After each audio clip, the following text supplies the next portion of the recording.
I am a commercial airline pilot, AMA. Which commercial planes do you think is the best/worst designed from a pilot's perspective?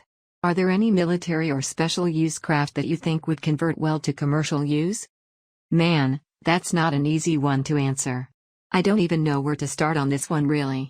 I haven't flown enough different airliners to have a truly informed answer, but Boeing refusing to update the cockpit of the 737 due to type rating issues hasn't ever sat well with me personally. Not that that particularly matters for anything, and I'm sure there are thousands of 737 pilots who would tell me to shut the FCK up. It's fine how it is. The cockpits of the Airbus line is so much better from a pilot perspective. It's all sleek, and push-button with actual space to move around, while the 737 cockpit is a direct rip from the even older 727 and is roughly the same size as my CRJ regional jet cockpit. Airplane generally flies just fine when there are competently trained pilots at the controls, but that's the best answer I can give you there. The only military craft I could see having a viable civilian market, that doesn't already have a civilian market like the CH-47, would be the V-22 Osprey. The rest more prioritize power and performance, rightfully so, over efficiency, so making money with them becomes significantly harder. Companies like money. So, yeah. What effect does it really have if I don't put my device in airplane mode? It can cause interference with our radios, both audio and navigational. On rare occasions we'll have a lot of static on the radio. We'll stop and make the announcement to remind everyone their phone needs to be in airplane mode, and that if that doesn't solve the problem we'll have to return to the gate for maintenance. Rally quick, the interference goes away. Go figure. You want your phone in airplane mode too. Once we climb above 5,000 feet your phone isn't gonna pick up any cell signal anyways, so it's just gonna spend the rest of the flight draining your battery searching for cell service. Edit. It seems I'm getting a fair amount of hate for this answer. I don't claim to have a telecommunications degree and know how radios are supposed to interact, or not interact. My comments were based on the Mythbusters episode someone else referenced and first-hand experience with scratchy radios. The captain said I know what this is, and made the PA reminder about phones. Within 20 seconds the static was gone. The flight attendant said it looked like every other passenger was messing with their phones. So entirely possible it could have been more coincidence, seems more cause/effect to me. Do they give you ladies and gentlemen, this is your, captain speaking PA lessons? Well, you have to pick your spots, so that everyone knows you're still speaking while you look for more pointless information to tell everyone like the wind speed and direction at the destination. Do you really have to eat a different meal than the co-pilot? Haha, I'm lucky if I get any food in flight to begin with, let alone worrying if it's different than what the other pilot is eating. I currently do not do the super long-haul cross-planet flights that entitle me to crew meals, so I can't personally comment on whether that's true or not. I think it's up to each company's individual policy. Do you know what all the buttons do? Have you pressed them all even once? A. Yes, and if I forget they're all labeled so. Hooray, Cliff Notes. B. No, there are several that never get pressed. In fact, my company even has one button, the high-power schedule button that kicks the engines up to their maximum possible thrust rating that we refer to as the Get Fired button. Usually the ones that don't get pressed are for emergency use only. Fortunately, there are very few real-life emergencies. Are all pilots required to wear aviators? Yes.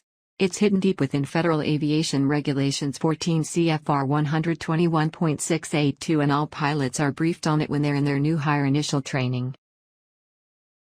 Do you have a favorite airport? Chicago O'Hare. 1. Because that's home and there's always the hope that the trip is over and my weekend is about to start. 2. Because they're really structured and predictable. You know what runway you're going to land on and what flight instructions you're going to get 10 minutes before they announce them to you, which really assists in planning and makes for a more relaxed flight. Do you let young kids take pictures with you in the cockpit? Absolutely. We all remember when we were those kids. You'd be hard-pressed to find the grumpy, crusty pilot who's gonna pass up the chance to share our love of aviation with a kid and maybe create a life-changing memory. We can't have people in the cockpit anymore during flight, thanks 9/11, but talk to the flight attendants about it during initial boarding, or talk to them in flight about doing it after everyone else gets off. What's the nicest airplane you had the pleasure flying? AH-64D Apache Longbow. She's a bit of a maintenance queen, but goddamn if she wasn't a fun bird to fly around in. In all honesty, the CRJ-700 is a pretty nice, pilot-friendly airliner too. Been a long time since I flew in the airplane. How much of the flight is automated and how much of it is actually you piloting? It depends on the day and the person flying. I generally prefer to hand fly the airplane up to about 10 to 15,000 feet before engaging the autopilot.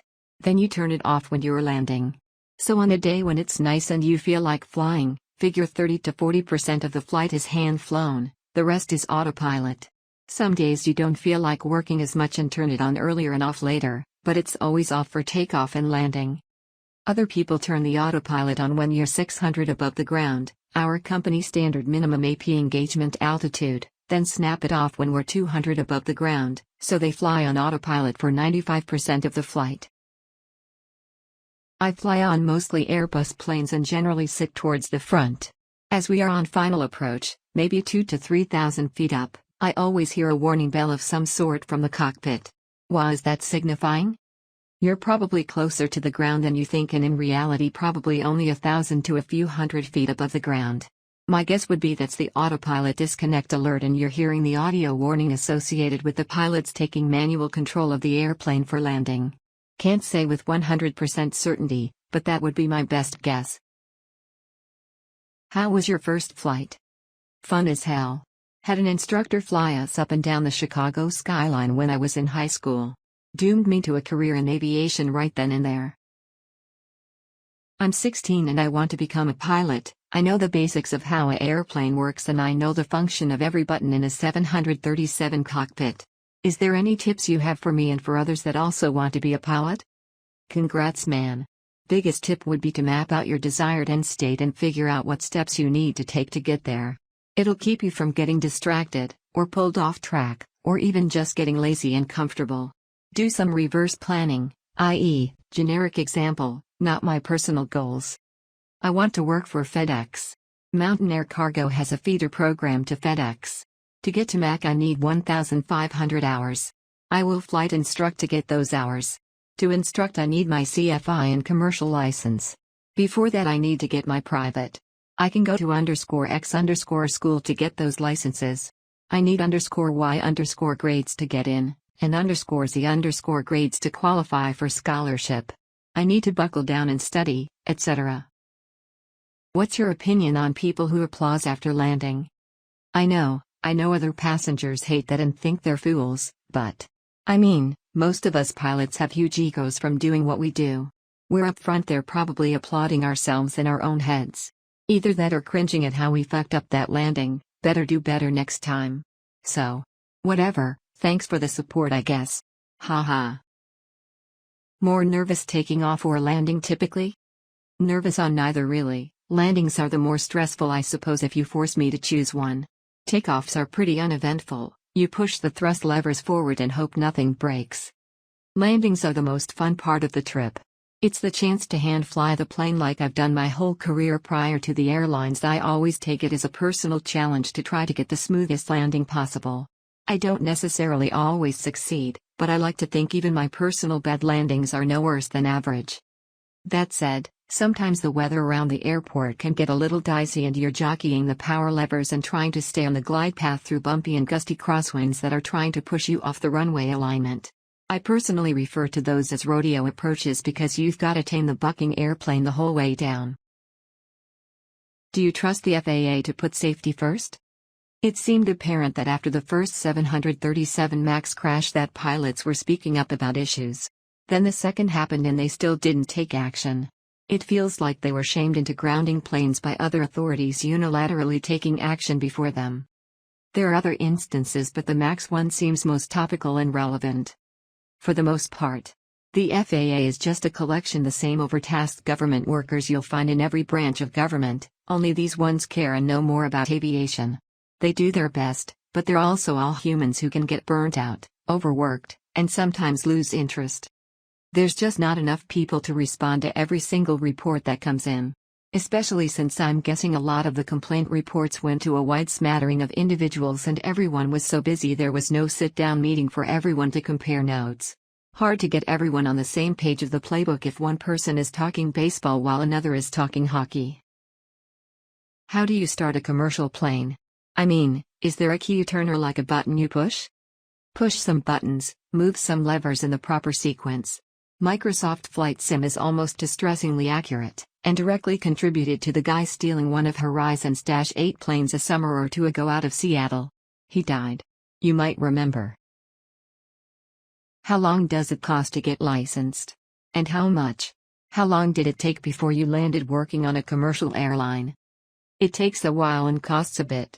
I went to a 4-year college aviation program starting back in 2004 that cost me about $57,000 in student loans and got me up through my commercial pilot certificate.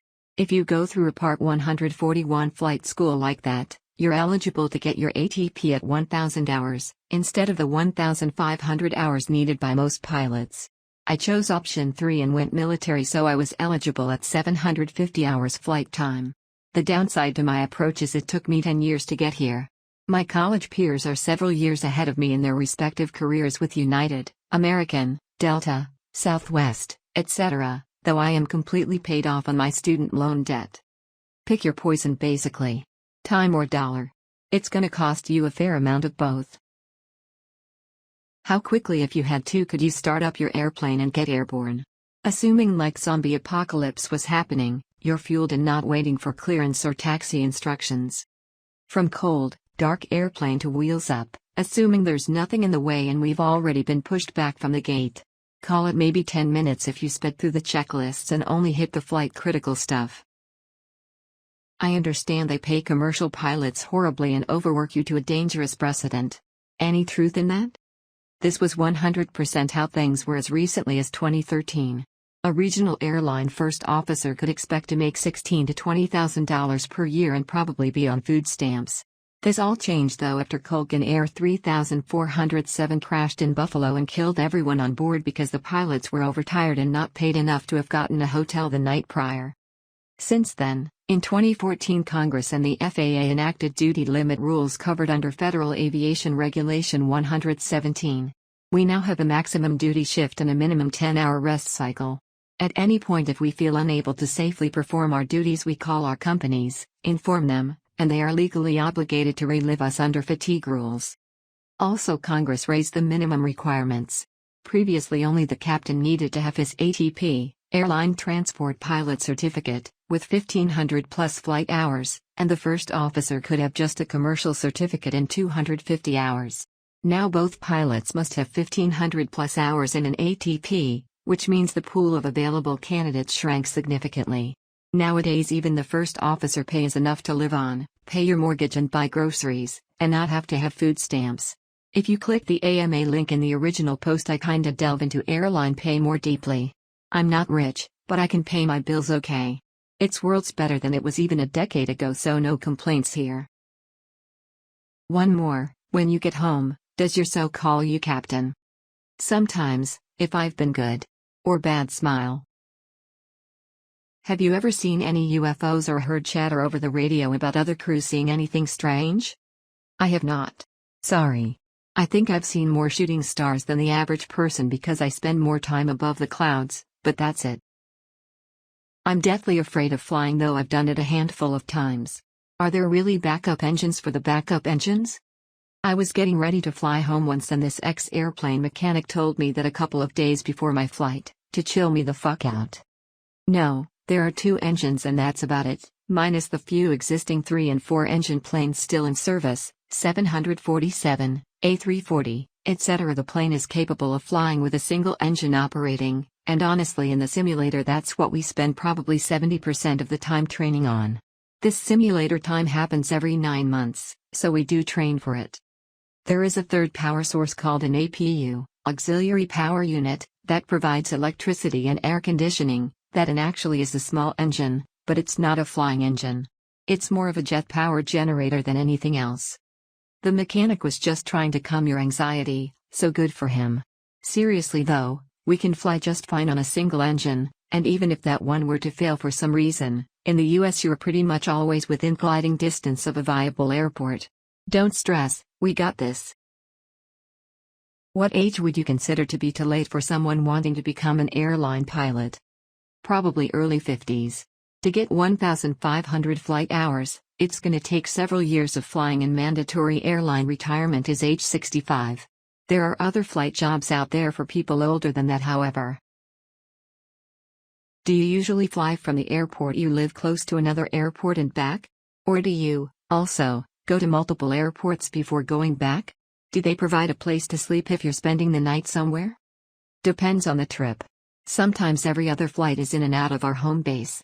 Some trips we leave home base on day 1 and bounce around the country until the final leg brings us home on day 4. There's not really a set standard. Yes, our company puts us up in hotel rooms. If they didn't, no one could afford to be an airline pilot ever. Haha. Thankfully my company puts us up in pretty nice hotels usually.